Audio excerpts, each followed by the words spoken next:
কোনো না কোনো কাজে দুনিয়াতে লাগে, কিন্তু আপনার শরীর একটা জায়গা আছে যেটা দুনিয়াতে কোনো কাজে তেমন লাগে না, কিন্তু সবচাইতে ভালো কাজে লাগে, দামি কাজে লাগে, সেটার নাম হচ্ছে কপাল।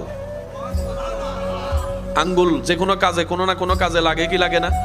হাত বলেন না, পা, চোখ, কান। কপাল কিন্তু দুনিয়াতে কোনো কাজে লাগে না। কপাল লাগে রবের দরবারে সিজদা দিতে। আর একটু জোরে বলি, সেজন্য এই কপালকে যারা সিজদা দিতে দিতে চমকাতে পারে, চমকানোর অর্থ এই নয় যে বাহিরের থেকে সেটা দৃশ্যমান।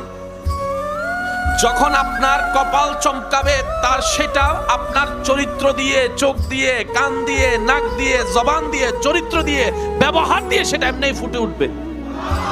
সেজন্য আমরা সাধারণ মানুষ লক্ষ টাকা দিলেও নিজের দলে মানুষ বিরাতে পারি না, কিন্তু আল্লাহর ওলিদের জীবনীতে দেখবেন মানুষ স্বইচ্ছায় আল্লাহর ওলিদের প্রেম সাগরে ডুব দিয়ে